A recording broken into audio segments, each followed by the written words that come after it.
Joining us now with stories trending around the world is OjyOkpe. Oji? Good morning, Dr. Abati. How are you this morning? Today. Yes. Black and white. You know, today. okay. You want to start a color show. Even the lipstick is red. Yes, you know why it's red? Because February is the month of love. Okay. Did you forget? Can I wear red all month?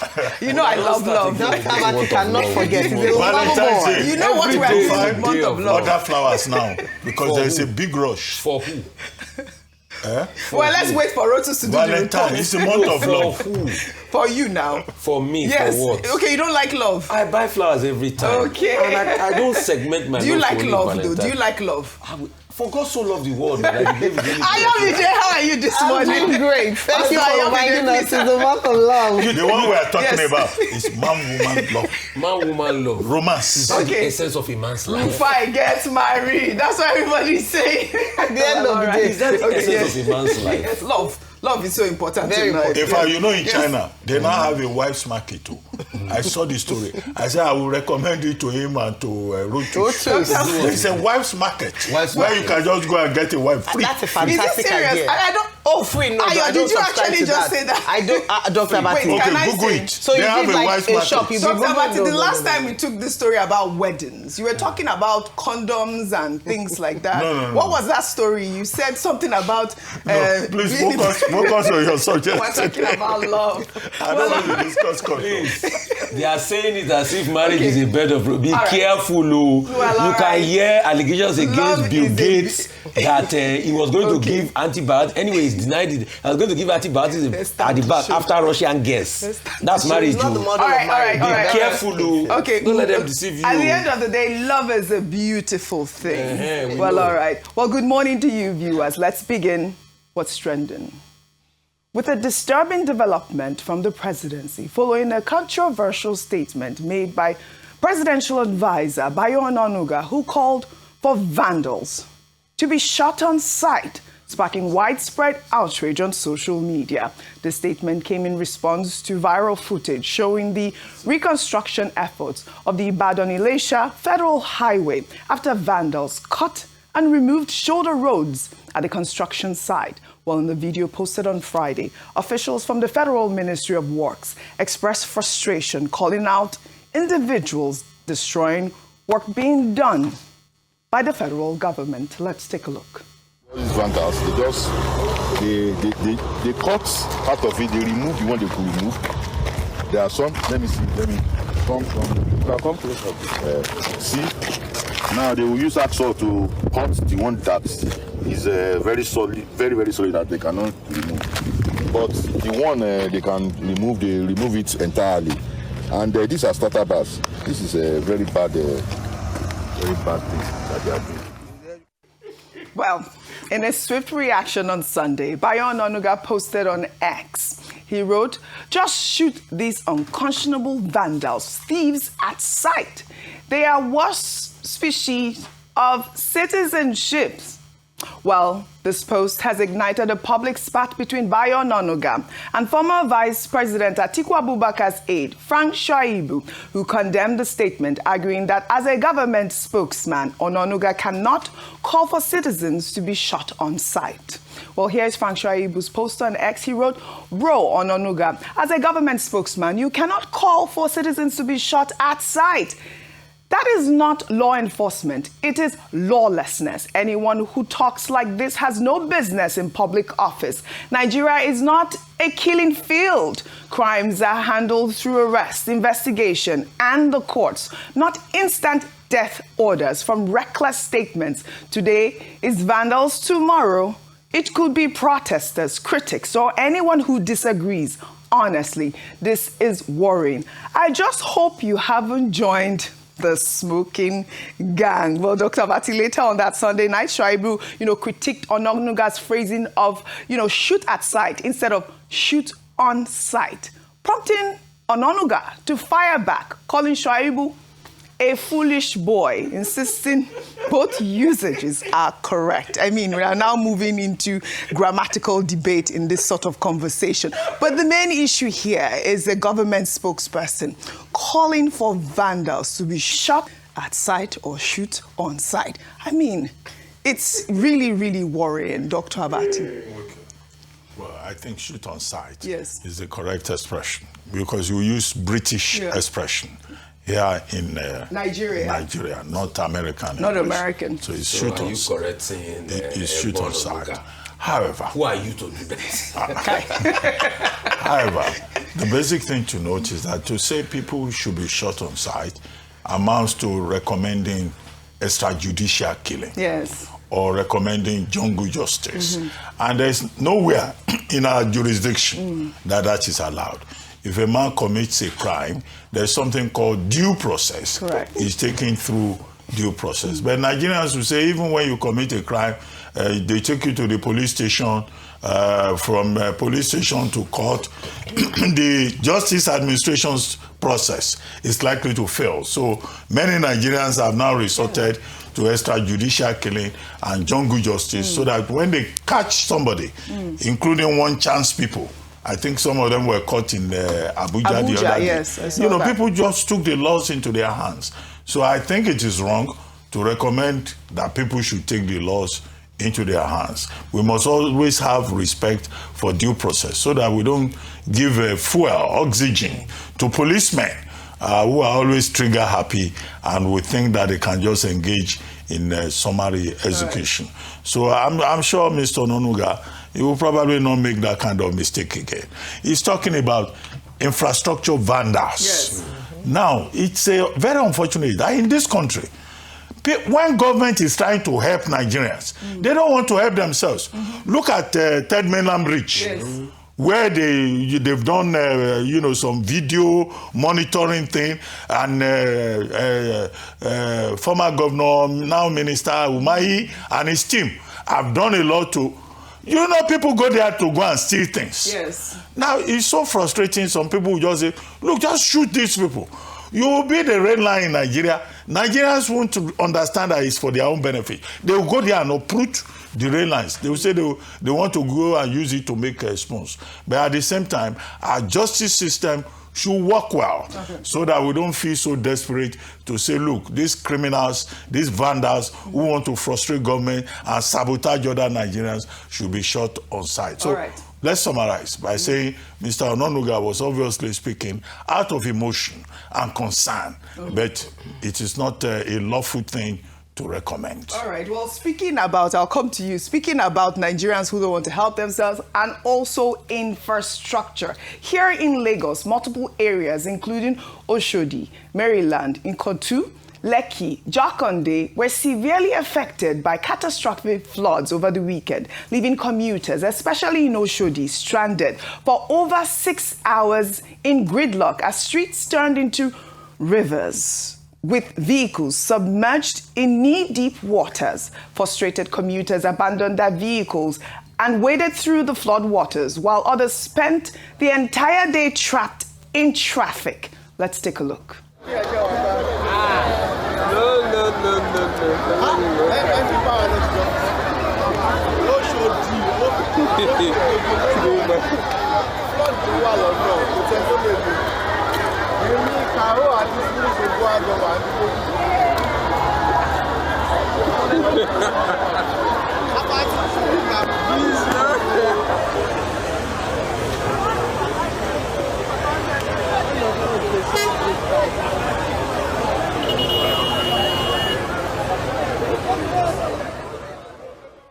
Well, Revice, this is an unusual occurrence as, we're in the dry season. Reports indicate that the flooding was primarily attributed to blocked drainage system near the Odo-Iyaloro Bridge. The Lagos State Commissioner for Environment and Water Resources, Tokunbo Wahab, also acknowledged that climate change is contributing to the unseasonal rainfall. I mean, we're seeing that, this is climate change as well from Tokunbo Wahab, but also the fact that they also had, the blocked drainage. And one of the reasons for the blocked drainage is because of carelessness in waste dumping as well. But we're not hearing shoot those people at sight. No, so the truth has to be said. As regards that, Tokunbo Wahab should be able to work on that so that they clear the Ojo drainage quickly. But there's also climate change.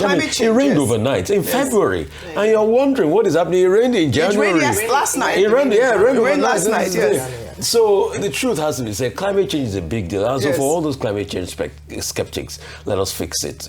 Let us be true to ourselves. Yes. Dr. Abati, Bayo Onanuga will repeat it again. It has become a pattern to make very unguarded statement by Bayo Onanuga. Let me read one of the statements Bayo Onanuga made in 2023 elections. Mr. Bayo Onanuga, please. Mr. Bayo Onanuga, whatever. Bayo Onanuga, Uncle Bayo Onanuga, Daddy Bayo Onanuga. Let 2023 be the last time that the Igbos will interfere in Lagos politics. Oh, I remember that. He never apologized for this message. Oh, he didn't delete this post either. He will not delete it now. He went ahead to call... You're calling for extrajudicial killing. Yeah, he went ahead to call Phrank Shaibu a foolish boy. He will never apologize. Has he not called me names when you tackle him? So that's the way he behaves. Yes, we know the vandals are doing wrong. Yeah. We encourage them not to do it. But let me now also press the argument further. But Bayo Onanuga is correct. Is that not how they kill people extrajudicially in this country? Do they kill people and account for? Have they accounted for the people that died during EndSARS still today? Is it not gaslighting that followed it? The people during the protests the Nigerians did, people that were shot during the protest, have they accounted for those lives? Do lives matter in Nigeria? Why are we deceiving ourselves? I don't blame Bayo Onanuga when the government spoke and said, go and shoot them aside. I'm sure he's probably thought of it that it happens in Nigeria. There are many people that are just killed like that. Or you didn't please take the story of somebody that was just taken and imprisoned like that, one of our cameraman's relative here. Yes, and he's still in prison. Thank you for raising today, that. Have they released the person? No, he's still in prison. I've been trying to reach out to the police spokesperson. Dr. Abati, Bayo Onanuga will still say it again. Him calling Phrank Shaibu for it, I think he has abused me to one day that I quote economic figures. He's stock in trade. Yeah. So he makes very unguarded statements. He will still say it again and again and again and again. In one line. No. You have not finished? I have not finished. Okay. I'm still on the point. So, but most importantly, we should build a country that stands the test of time, that people are not just killed extrajudicially. No. There are laws for vandal. Let them follow the laws. Absolutely. That's just it. That's it. And there are watch guards for them. I think there's a surveillance camera and everything. When they arrest them, they should feel the footnote of the law. Correct. But just killing people or not like that. It's wrong. Okay, just to add that there's a government agency called the Nigerian Security and Civil Defense Force. Their primary duty is to protect public infrastructure. Yes. I think government needs to empower the civil defense so that they have the facilities they need, whatever they need, to be able to protect public infrastructure. Right. Yes. So that people will not go and be stealing public infrastructure for their own selfish gains. All right. Part of the problem we have in this country is that people don't know that we have a collective responsibility, whoever you may be, plebeian or aristocrat, to make sure that this country survives. When all of us start taking this country seriously, and not claiming I'm poor, so I must steal. That's when Nigeria will begin to make progress. Well said. They're not the ones that mentioned regarding VIPs. Okay. Well, all right. No, they have those. Protection of public infrastructure is part of it. So the president gave the pronouncement, our VIPs not moving around with police escorts. You can see. But it has drastically reduced. It's reduced. It has drastically reduced. With the presidential pronouncement, people still violate it. They are still moving around. My point was that. Reduced. I know some people that came for 30 December. Ordinary Nigerians, they gave them police protection. Yeah. All right. So the presidential pronouncement can even hold water. I mean, what country are we living in? This is the thing we say about lack of civic responsibility on the part of ordinary Nigerians. We will speak more on this. I don't know which one of more on infrastructure. Drove against traffic. Okay. Hold on, Dr. All of us are in it. Okay. Civic responsibility. Wow, that was violent. More on infrastructure in a welcoming development and in response to ongoing infrastructure challenges. The Lagos state government has announced a partnership with MTN Nigeria to transform the Obalende underbridge into a modern transport hub known as Yellow Bus Park. Commissioner Tokunbo Wahab disclosed the plan in a post on X last week, saying that the redevelopment will convert what was once a notorious and degraded space into a functional, secure, and community-centered facility. And I'll read his post in part. He wrote on X, the new bus park will feature an organized and regulated transport terminal, a recycling drop-off station, a road camp for lawma, sweepers, and security agencies over 60 public toilet fixtures, kiosks, and other essential amenities designed to serve commuters and residents alike. This project reflects our resolve to reclaim public spaces, make them functional and safe, and ensure they serve the need of Lagosians in a modern, responsible way. Well, together, we're building a cleaner, safer, and more resilient Lagos. You know, I always come to you with the Lagos story. I mean, congratulations. Kudos to the Commissioner for Environment and Water Resources, because I believe that he actually collaborated and he, pushed for MTN to work with that Obalende underbridge, because it has also been, a hub for what they call agbero, criminals, all of that dirty, and now it's all being refurbished. So this is really great, and this is where we see the private sector get involved in governance and in building society. We have a number of underbridge roundabouts across the state that certain private sector organizations have adopted. And so it's great to see another one come on board, and so we're hoping to have even more organizations partner with the Lagos state government and even at federal level to uplift the state in terms of the look and feel of Lagos state. And it has far-reaching, like you already identified, consequences with regards to even being able to stop crime. But let me tie this to the first story, Oji, because we can build beautiful and new structures like this, but if there's no guarantee for maintenance, or where we have an environment where people go to destroy or loot places and areas like this, we still have a problem on our hands. We will celebrate this beautiful uplift, and in a few months down the line, we'll go back there and it looks terrible. And we've seen that happen. So what we should be looking at is, whilst we're building, let's also find solutions. Maintenance culture. And also encourage the people. The truth is that if we as a people do not have a culture and a respect for public property, we will not, there's no point doing all these facelifts because we'll just go back there again. But also to mention that there must be consequences and impunity. And the reason I brought the NSCDC conversation is that,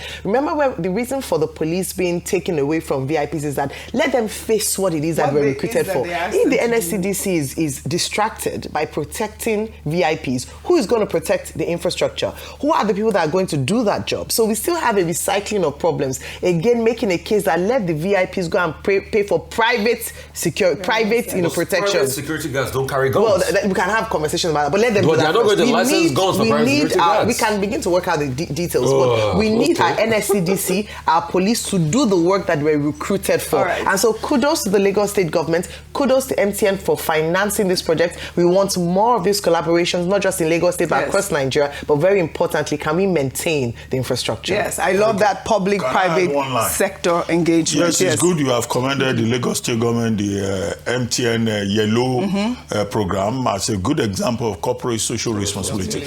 But I hope that Commissioner Wahab and the Lagos state government generally is also talking to the stakeholders under that Obalende bridge, because there are stakeholders.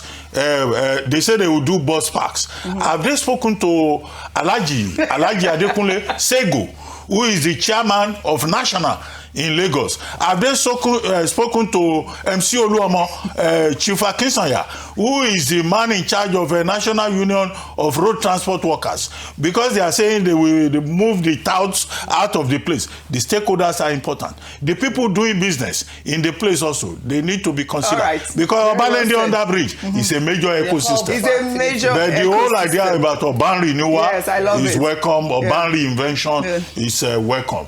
Because these stakeholders, if you don't talk to them, they'll go back. No progress will be made.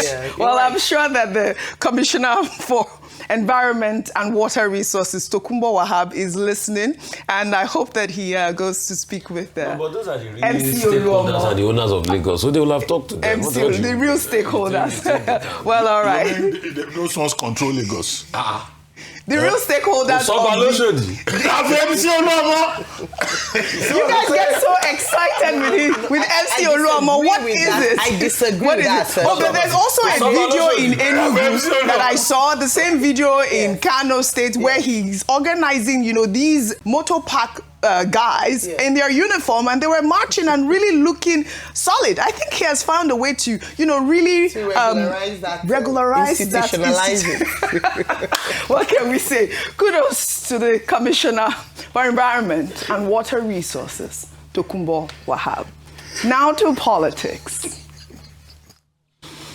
And the 2027 race, former Labour Party presidential candidate Peter Obi has solidified his intention to run for president in 2027 as number one, firmly ruling out the possibility of accepting a vice presidential slot. Obi made the declaration while campaigning for the African Democratic Congress candidates in Abuja's area council elections over the weekend. Let's take a look. Please, your support in remark is critical to our journey. I am involved. I'm contesting the next election, and I'm contesting as a number one.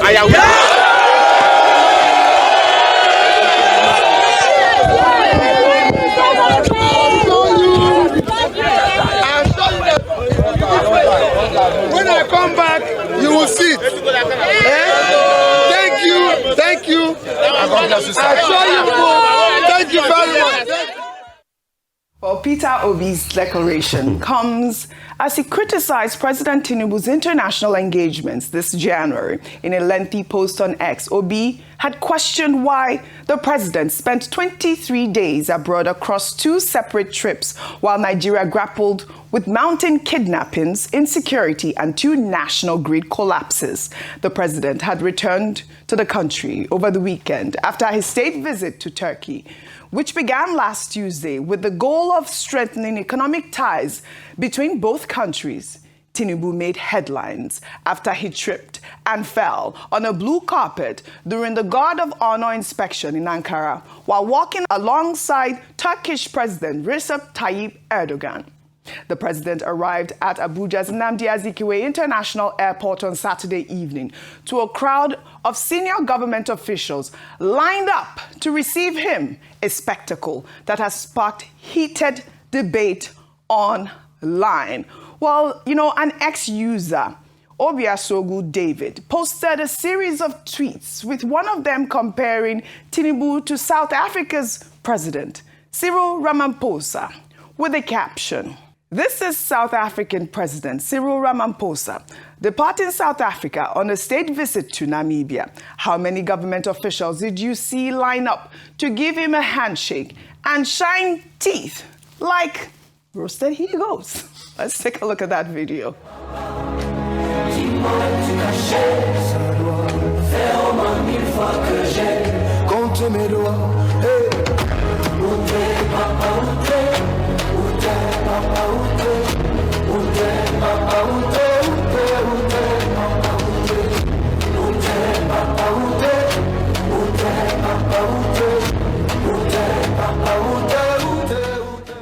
All right. I mean, people have drawn, sharp comparisons between presidents traveling and walking down from their aircrafts, including one of this video from President Donald Trump. If you can look at that video, this is a recent trip from Donald Trump, and he was, just coming down and with no special aid, no special envoy, no governors, shining teeth like the other ex-user had alluded to at this point. But, this is really a big issue at this moment. Dr. Abati, I'll come to you on this story. Okay, first, let me just say that protocol formats differ from one country to the other. What they do in other countries is not what they do in other countries. So every country has its own format. However, what we have in Nigeria is what is called the Kabiyesi syndrome. Our leaders in political positions, they've also inherited this idea that if you are a leader, either you are a governor, even a local government chairman, something as ordinary as even ordinary councillor, you are considered a traditional ruler. You have the first-class rulers in government, you have the third-class rulers, and you have the baales within the traditional hierarchy. And all of them, they just like to be, worshipped. So it's a cultural thing. And then, of course, our people, politicians, political appointees, they add to it by doing a lot of eye service. People who should stay in their offices and be doing serious work, they will follow the president to the airport. They will receive him when he arrives. They will leave the work.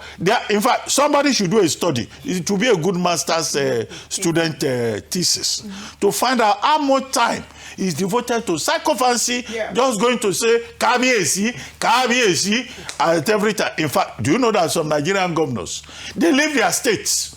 If it is a 3-day trip by the president, they will see him off. Yes. They will wait for him to return, for them to be seen, and then they will receive him again, and then shortchanging their people. In fact, I've seen an artist make like a huge monument of the governors doing with the handshake. So, but I think it's also the personal choice of the president.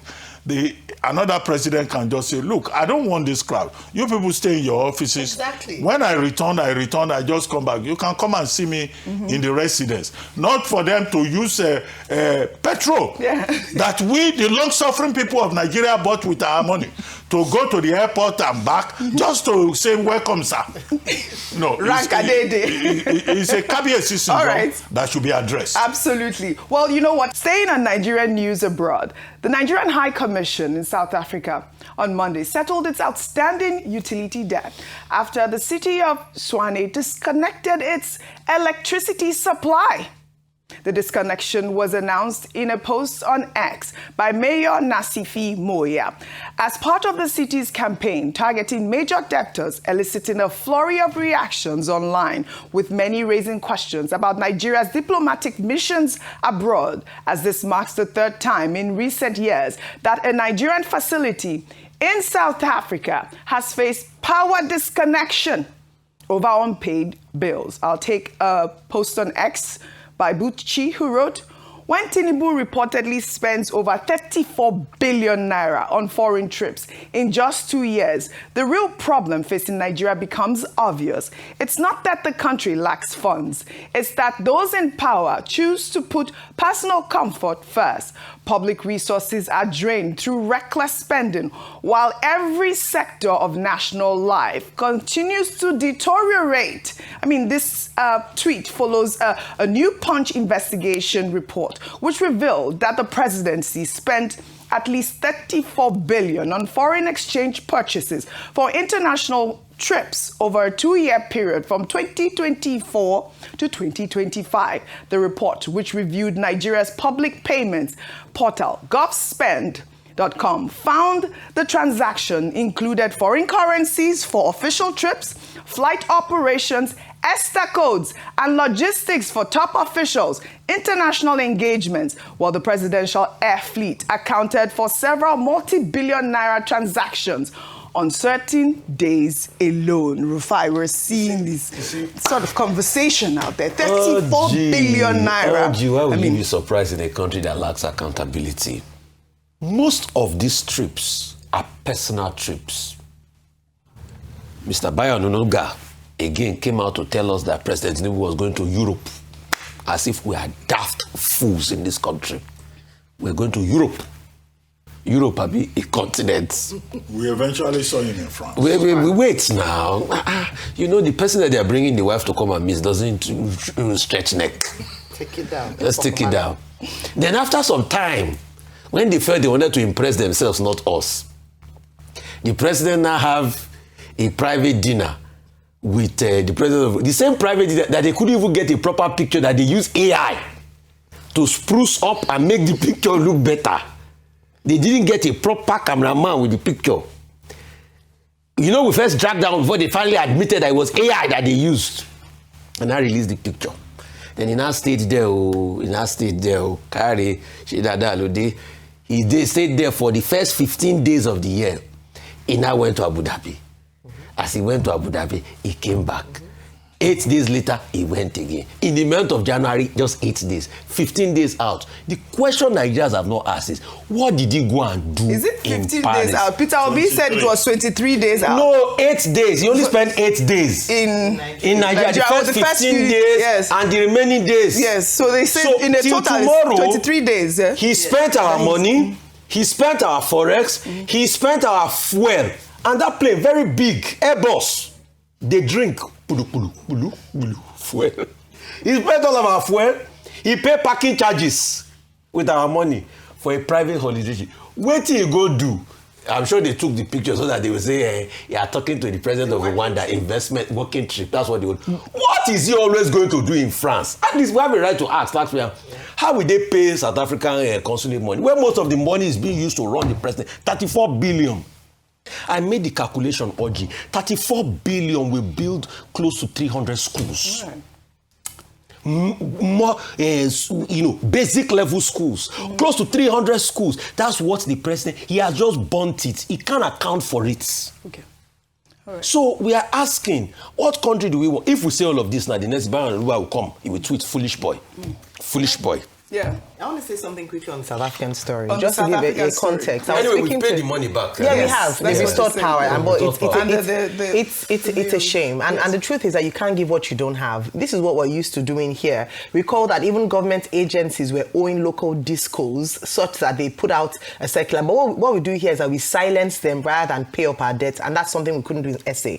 But to give a context to this so that people don't feel like money was released and they didn't pay for the bill. I was speaking to a retired ambassador, and she was talking about the difficulties that they face in stations abroad, that they're not well funded. Yes, sir. Usually when money is released, it will take a while for the money to be released, and it's paid in naira, not in dollars. And inflation figures or even the rate affects it. And so a lot of them sometimes even out of pocket pay for some of the expenses abroad. So just to put it that it's not because those that were in South Africa ate the money. No. Sometimes it's that they are grossly underfunded. Right. Hence we see this kind of national embarrassment. Right. But thankfully it's been rectified. Yeah, but it's good that we're seeing the opposition, like Peter Obi, criticize, even call out these sort of action. And it's good that we have, the website govspend.com. We have to continue to hold the government to account. Well, let's head over to Kaduna State now, where dignitaries, including Vice President Kashim Shettima,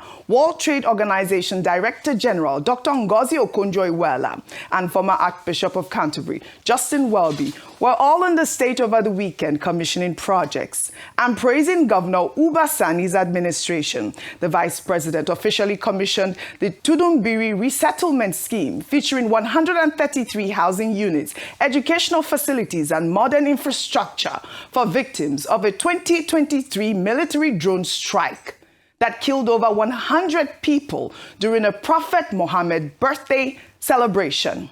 Meanwhile, Dr. Ngozi Okonjo-Iweala toured AMA Medical Manufacturing Facilities alongside the former Archbishop Justin Welby, praising the strides being made in developing vaccines on Nigerian soil, a critical progress for a continent that imports over 80% of all medicines and vaccines. Well, during a courtesy visit to Governor Uba Sani, Archbishop Justin Welby, who was in Kaduna State as a guest speaker at Ahmadu Bello University's convocation lecture, commended the state's remarkable transformation from the deep ethno-religious tensions he witnessed during his 2002 visit to the relative peace and stability today. He described the progress as evidence of deliberate reconciliation efforts and inclusive leadership under the Kaduna Peace Model.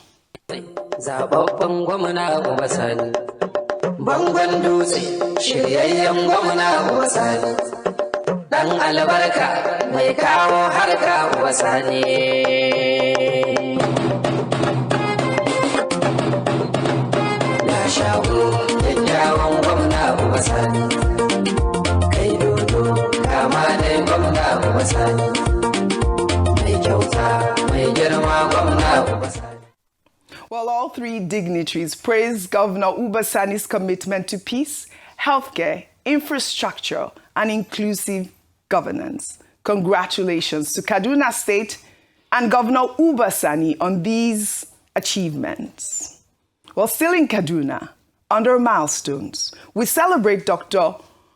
Ngozi Okonjo-Iweala, the Director General of the World Trade Organization, who was honored with a Doctor of Science honoris causa by Ahmadu Bello University, Zaria, at the institution's 45th convocation ceremony on Saturday.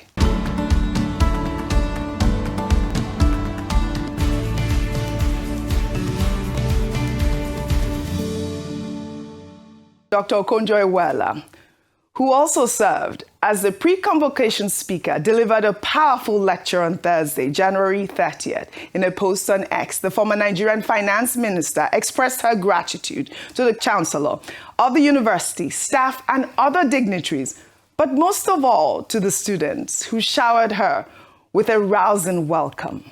Let's take a look.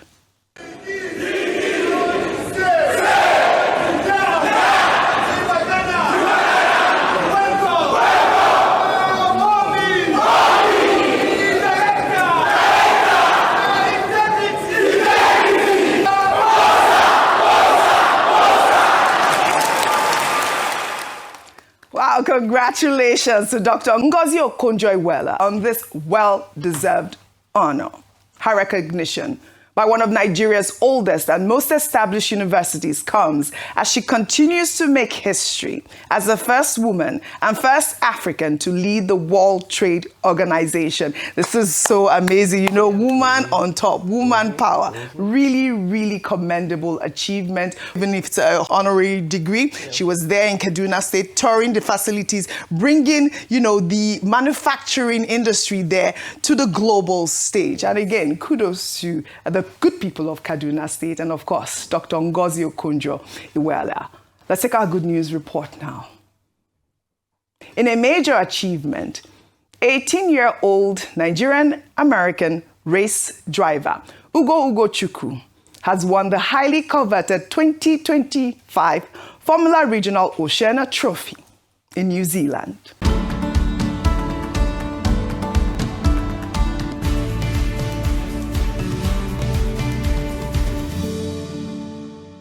Yeah, the Regional Oceania Trophy is a world-renowned race that gives young drivers from around the world an opportunity to gain experience and hone their craft while regions in the Northern Hemisphere go through winter. Ugochukwu, who has been competing in professional driving since 2014 across Europe and America, clinched the title with 4 race wins from 15 different races. Speaking to the press after the announcement on Sunday, Ugochukwu expressed relief at the outcome while noting that it wasn't easy to cross the finish line. Let's take a look. Yeah, it hasn't been easy. Of course, we got a bit unlucky in Q1, which was a shame because you know, I would have loved to fight for the New Zealand Grand Prix as well. We had a good opportunity starting in P2.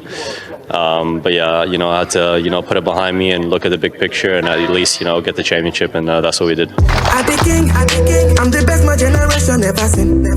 I came suddenly, I be like Nepa Bill. I never since, I never miss. I be smashing, I be gaining everything. From Ikeja to Ojuwe, Lekki Bridge. To the many places that I've never been. Remember this, I'm a king, I'm a legend in the making, I'm a champion.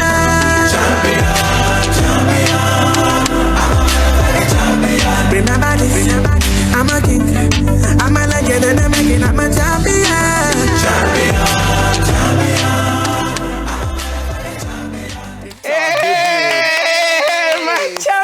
My champion, our baby, yes, he's my baby. Bidi so, you know, get another one. Now I'm picking Bidi so, Ugochukwu, so proud of you. Yes. Of course, I'm always up to the task. Ugochukwu is my godson. He's Super Godon Oluchi Orlandi. Yes, absolutely. And kudos to Luca Orlandi as well. What an incredible achievement for young Ugochukwu. At just 18 years old, he's already making history and proving that with dedication, talent, and hard work, Nigerian excellence can shine on any global stage. We are so proud of him and can't wait to see him continue to break barriers and reach even greater heights. You know how I'm so excited. Thank you. Yes. yes. We're bringing this trophy. Absolutely. Congratulations. Yes.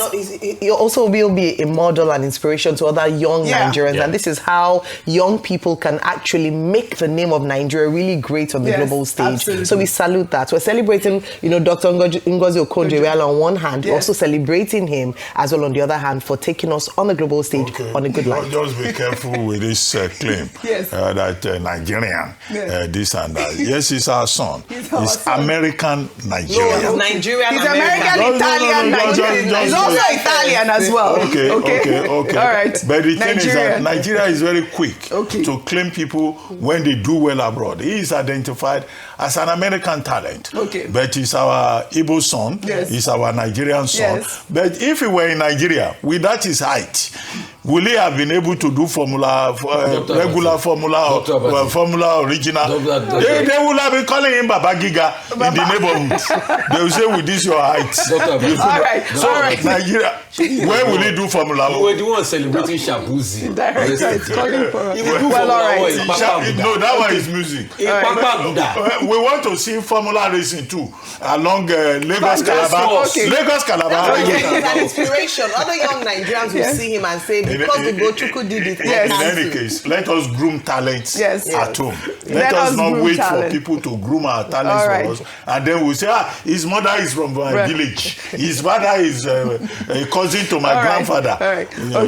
Well, congratulations to Ugochukwu. Ugochukwu has been doing so well since 2014 with dedication, tenacity. I am so proud of you, Ugochukwu, my champion. Congratulations.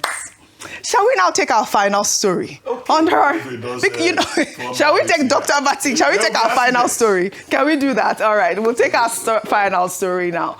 Now, because February is the month of love, former Vice President Atiku Abubakar's daughter Hafsat and son Abubakar Jr. tied the knot over the weekend at the National Mosque in Abuja. The ceremony brought together family, friends, and dignitaries to celebrate the double wedding. In a video posted on his X profile, Atiku expressed gratitude to everyone who came to celebrate his children's next chapter. Let's take a look.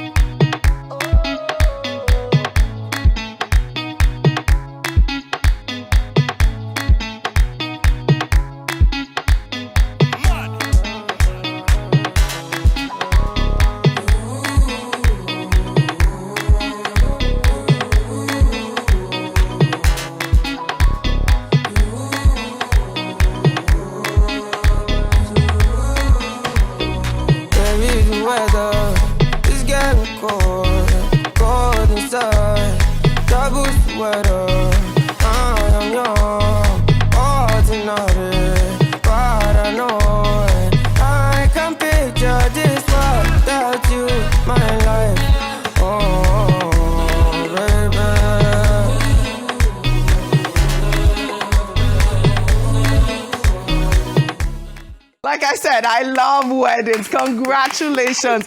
2 children in one day. I thought that was so beautiful to see. Season of weddings this February. Are you putting your wedding in February? All right. Well, all right. On that note, I'd love to thank you all for your great analysis, as always, on What's Trending. Congratulations to the Atiku Abubakar family. Well, that's all I have for you guys on What's Trending today. I'll see you all tomorrow.